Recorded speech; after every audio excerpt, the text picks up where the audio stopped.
उपचुनाव में कांग्रेस के 3 नवनिर्वाचित सदस्यों ने आज विधानसभा के स्पीकर चैम्बर में पद और गोपनीयता की शपथ ली। विधानसभा अध्यक्ष विपिन सिंह परमार ने अर्की से कांग्रेस के नवनिर्वाचित एमएलए संजय अवस्थी, फतेहपुर से भवानी सिंह पठानिया और जुब्बल नावल कोटखाई से रोहित ठाकुर को शपथ दिलाई। इस दौरान विधानसभा अध्यक्ष ने कहा कि नवनिर्वाचित तीनों सदस्यों को विधायक पद और गोपनीयता की शपथ दिलाई गई।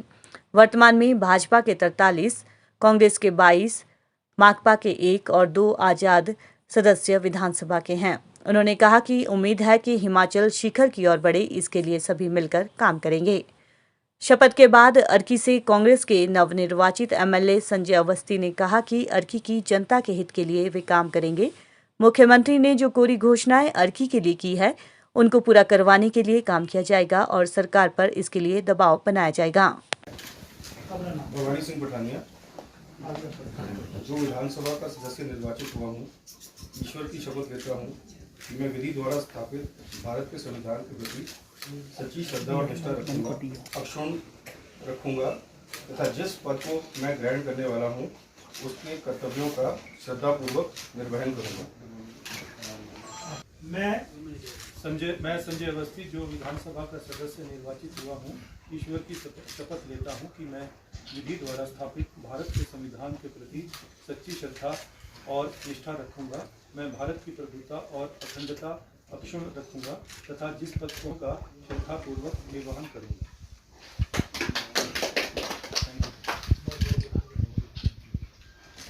रोहित ठाकुर, विधानसभा का सदस्य निर्वाचित हुआ हूँ, ईश्वर की शपथ लेता हूँ कि विधि द्वारा स्थापित भारत के संविधान के प्रति सच्ची श्रद्धा और निष्ठा रखूंगा।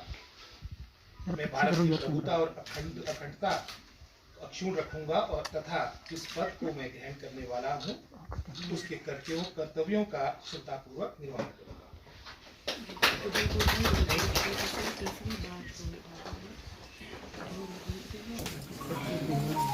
ऐसा है कि 8 से 10 महीने जो हैं वो इस टेन्योर में शेष हैं, तो सिर्फ एक चीज़ दिमाग में आती है कि काम बहुत ज़्यादा है, टाइम बहुत कम है, तो बस यही है, मतलब थोड़ा एफर्ट ज़्यादा करना पड़ेगा। सर, ऐसी कोई प्राथमिकता जिसको 8 से 10 महीने के भीतर आप पूरा करना? हाँ जी, तो प्राथमिकताओं में जो हमारी पुरानी स्कीमें हैं, पुरानी हमारी परियोजनाएं हैं, 2016-17 में सैंक्शनड ये परियोजनाएं थी। स्वर्गीय राजा वीरभद्र सिंह और सुजान सिंह पठानिया, इनके द्वारा सैंक्शन की हुई तकरीबन 4-5 स्कीमें ऐसी हैं जिनके ऊपर मतलब अभी कार्य प्रारंभ नहीं हो पाया है, जिसमें एक रे कॉलेज की बिल्डिंग है हमारी। अगर आप देखें, अगर हम ये मान के चलते हैं कि युवा जो है वो देश का भविष्य है और भविष्य अगर रेंटेड अकोमोडेशन से अगर अपनी क्लासेस चला रहा है तो वो हमारे लिए काफ़ी मतलब नालायकी वाली बात है। तो उस बिल्डिंग का कार्य जो है वो चालू करवाना एक प्राथमिकता रहेगी। उसके अलावा फतेहपुर के अंदर हमारा एक मिनी सचिवालय है, वो भी 2016-17 से पेंडिंग काम है उसका, वो चालू करवाना है। तीसरा कम्युनिटी हेल्थ सेंटर हमारा राजा का तालाब वाला रेंटेड प्रेमिसेस से चल रहा है।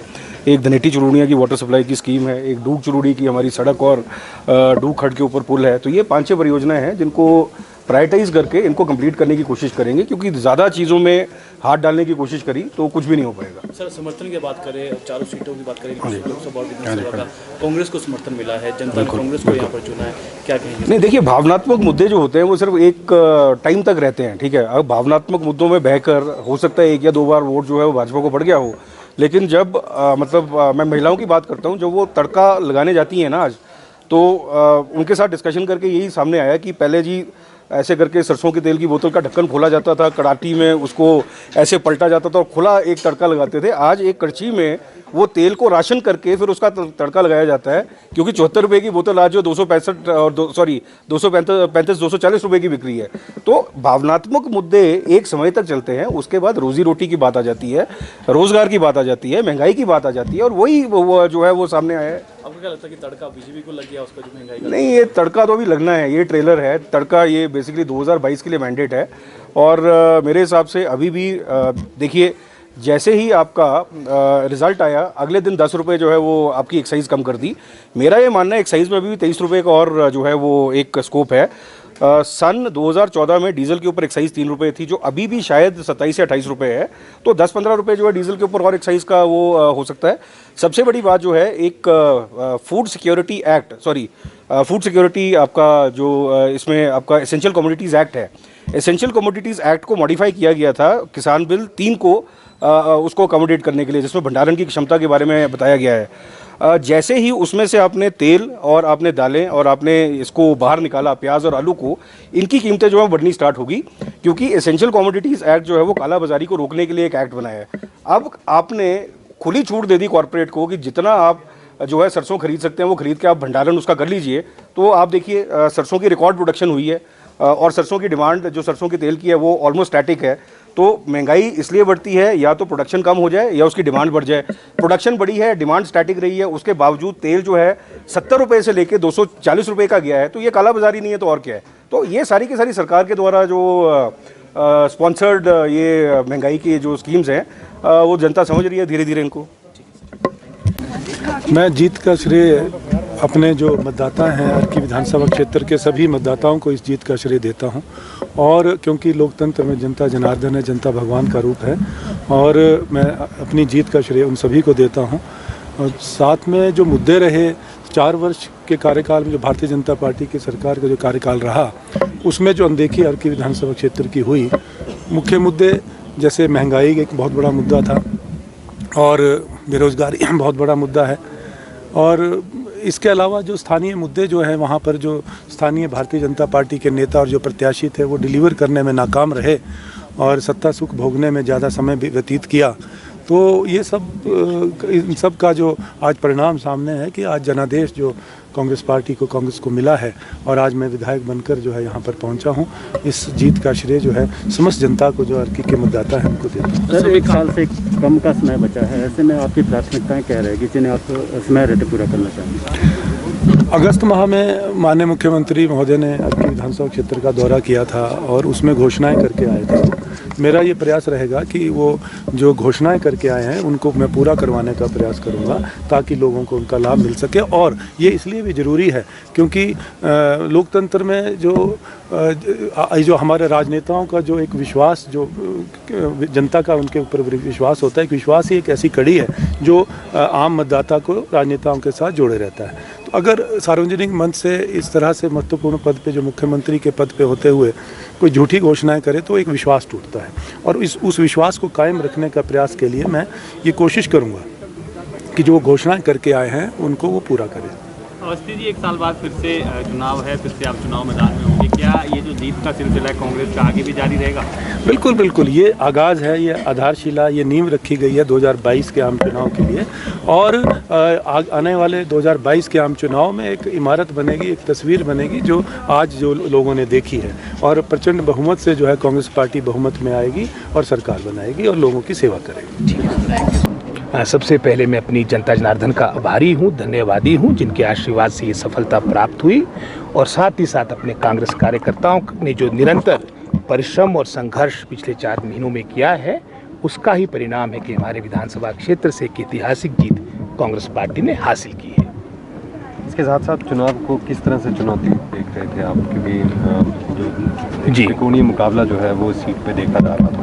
हर चुनाव में समझता हूँ एक चुनौती होता है, और बदले हुए परिवेश में अगर आप देखेंगे उपचुनाव में एक बहुमत, एक एज रूलिंग गवर्नमेंट का रहता है। उसके बावजूद भी जनता जनार्दन ने अपना आशीर्वाद दिया। त्रिकोणीय मुकाबला होने के बावजूद भी जहां ये प्रयास किया गया था कि मुद्दों से ध्यान भटकाया जाए, जनता जनार्दन ने अपने विवेक, अपनी परिपक्वता को इस चुनाव में दर्शाया है। और बीजेपी की जो प्रत्याशी थी सिक्योरिटी जब्त हुई है, जबकि वहाँ पर जो मुकाबला होता था काफ़ी रोचक मुकाबला होता था, इस बार सिक्योरिटी जब्त करवाई आपने, इसमें क्या निर्दलीय प्रत्याशी की तरफ लोग? नहीं, जहाँ तक आपको जुब्बल नावर कोटखाई के इतिहास के बारे में आपको मालूम है कि हमारा कांग्रेस पार्टी का एक मजबूत गढ़ रहा है, और अतीत में भी जब हमारे कैंडिडेट्स यहाँ से, चाहे हमारे अपने दिवंगत नेता ठाकुर रामलाल जी रहे हो, राजा वीरभद्र सिंह जी रहे हो, उनके कार्यकाल के दौरान भी भारतीय जनता पार्टी के उम्मीदवारों की जमानतें जब्त हुई है, और इस चुनाव में भी परिणाम आपके सामने है। तो उपचुनाव में जो जनता का समर्थन मिला है 2022 की अगर बात करें तो किस तरह का रहेगा, क्या ये सिलसिला लगातार जारी रहेगा? जहाँ तक इस उपचुनाव की बात है, मेरा ये मानना है, ये जनता जनार्दन के सामने सारी बातें स्पष्ट थी कि जो कार्यकाल रहेगा मात्र कुछ महीनों का रहेगा। जुब्बल नावर कोटखाई की प्रबुद्ध जनता जनार्दन ने आने वाले भविष्य को देखते हुए, आने वाले मैं समझता हूँ समय को देखते, क्योंकि 2022 को मात्र कुछ वर्ष भी मैं कहूँगा नहीं, अपना जनमत दिया है। अतीत में किस पार्टी ने कार्य किया। अगर आप वर्तमान सरकार की कार्यकाल की बात करेंगे, 4 वर्ष तक ये सब मैं समझता हूँ कुंभकर्णी नींद सोई हुई थी। मात्र जब उपचुनाव की सुख बघाट प्रारंभ की तब इन्होंने आनन फानन में कुछ नोटिफिकेशंस की थी, घोषणाएं की थी।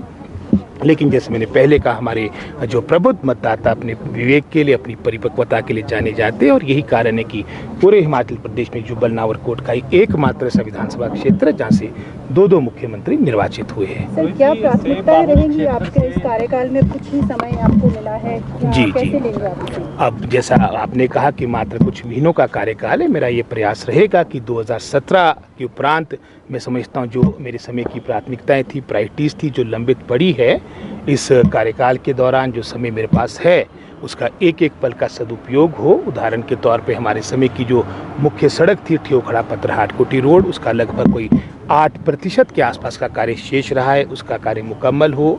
मेरे समय की जो आपकी DPRs थी सड़कों की, वो आज तक लंबित पड़ी है, उसकी स्वीकृति प्राप्त हो। पेयजल क्षेत्र की अगर मैं बात करूँगा, 38 करोड़ की हमारी ब्रिक्स की पब्बर नदी से 28 पंचायतों के लिए जो हमने डिस्ट्रिक्ट शिमला की एकमात्र पेयजल योजना सैंक्शन करवाई थी 38 करोड़ की, उसका 4 वर्षों तक मैं समझता हूँ टेंडर भी वर्तमान सरकार अवार्ड नहीं करवा पाई।